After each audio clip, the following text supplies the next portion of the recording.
खामोशी जो आंखों में दिखाई दे उसे तूफान कहते हैं। जो ये दीवार का सुराग है साहब, जो ये दीवार का सुराग है साहब, चाइना, अमेरिका, पाकिस्तान साजिशों का हिस्सा है, मगर हम इसे अपने घर का रोशनदान कहते हैं, रोशनदान कहते हैं। परम सम्मानीय प्रधानाचार्य, अतिथिगण, अध्यापकगण, व इस विद्यालय में उपस्थित सभी गणमान्य व्यक्ति, मैं इस विद्यालय की छात्रा रक्षा राजपूत आप सभी के सामने देश प्रेम व राष्ट्र निर्माण के उपलक्ष्य में अपने कुछ विचार साझा करना चाहूंगी। आजादी, आजादी का असली मतलब वही समझ सकता है जिसने कभी गुलामी की हो। हम सौभाग्यशाली हैं कि हमने स्वतंत्र भारत में जन्म लिया। यूं तो आजादी की रोशन 1857 में भी जल चुकी थी, जो बरसाल रंगत हमारे देश को 1947 में आजाद कराई। प्राचीन, मध्यकालीन और भारत के वर्तमान उदाहरणों से स्पष्ट करना चाहूंगी कि जब हम रंगियों के घेरे में फंस गए थे तो रंग दे बसंती चोला की एक आवाज पर टोलों के टोले मराते थे। उनके वंदे मातरम के नारों से खून में आने वाला 5 डिग्री का तूफान अंग्रेजी शासकों की जड़ों में तूफान ला देता था। लोग मर जाते थे, मिट जाते थे, फांसी चढ़ जाते थे, तो वो भी अपनी देशभक्ति साबित कर रहे होते थे, क्योंकि ये उस दौर की देशभक्ति की कसौटी थी। इसके बाद 62, 65 और 71 के युद्धों में अपना सुहाग गवा देने वाली वो औरत जब घर के हालात कुछ हो जाया करते थे कि प्यार भी भरपूर गया, मांग का सिंदूर गया, नन्हे नौने हालों की लंगोटियां चली गई, छोटी छोटी बेटियों की चोटियां चली गई, बाप की कमाई गई, भाई की पढ़ाई गई, ऐसा एक विस्फोट हुआ, पता ही नहीं चला, पूरे जिस्म की तो बोटियां चली गई और आपके लिए तो एक आदमी मरा है साहब, किंतु मेरे घर की तो रोटियां चली गई, मेरे घर की तो रोटियां चली गई।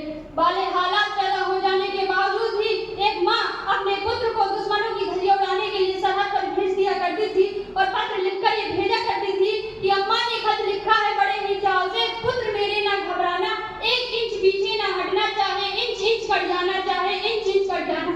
इस तरह पूरा परिवार अपनी देशभक्ति साबित कर रहा होता था। तब देश बलिदान मांगता था, तब देश लड़ जाने को कहता था, किंतु आज देश लड़ जाने को नहीं कहता, आज देश मर जाने, मिट जाने और फांसी चढ़ाने को नहीं कहता, बल्कि मेरे विचारों में यदि कोई व्यक्ति अपना काम पूरी ईमानदारी, पूरी मेहनत और लगन से करे ना, तो वही सच्ची देशभक्ति है, वही सच्चा राष्ट्र प्रेम है। मैं नहीं मानती कि फेसबुक और व्हाट्सएप की डीपी को 3 रंग में रंगना सच्चा देश से प्रेम है। और यदि आप कहेंगे कि साल में 2 बार तिरंगा ले लेना सच्ची देशभक्ति है, तो मैं पूछना चाहूंगी कि फुटपाथ पर रहने वाला वो बच्चा ट्रैफिक की छांव में नंगे पांव में जब तिरंगा बेच रहा होता है, तो क्या आप उसे उसकी देशभक्ति कहेंगे? नहीं, ये उसकी नहीं, ये उसकी देशभक्ति नहीं है, उसके पेट की भूख की शक्ति है जो ऐसा करने पर मजबूर कर रही है। क्योंकि न मस्जिद को जानते हैं, न शिवालयों को जानते हैं, न मस्जिद को जानते हैं, न सवालों को जानते हैं। जो पेट के भूखे होते हैं वो सिर्फ अपने भोजन के निवालों को जानते हैं, अपने भोजन के निवालों को जानते हैं। अपने परिवार, अपने समाज, अपने देश के लिए समर्पण का भाव है सच्ची देशभक्ति।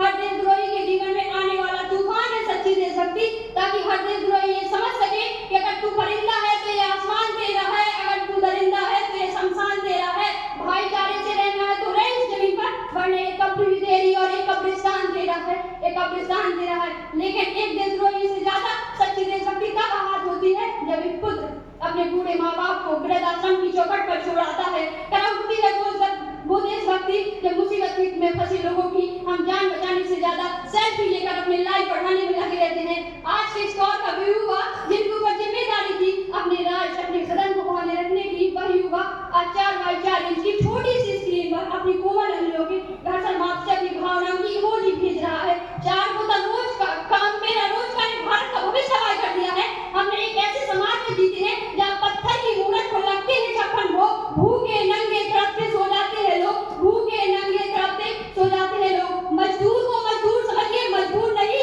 गरीब को काम दीजिए, दान नहीं। और दान देने की इच्छुक है तो जीते जी रक्तदान और मरने के बाद अंगदान दीजिए। यही सच्ची देशभक्ति है, यही सच्चा राष्ट्र प्रेम है। न सरकार मेरी है, न रंग मेरा है, न बड़ा सा नाम मेरा है, बस इतनी सी बात का गुरूर है मुझे कि मैं भारत की हूँ और ये भारत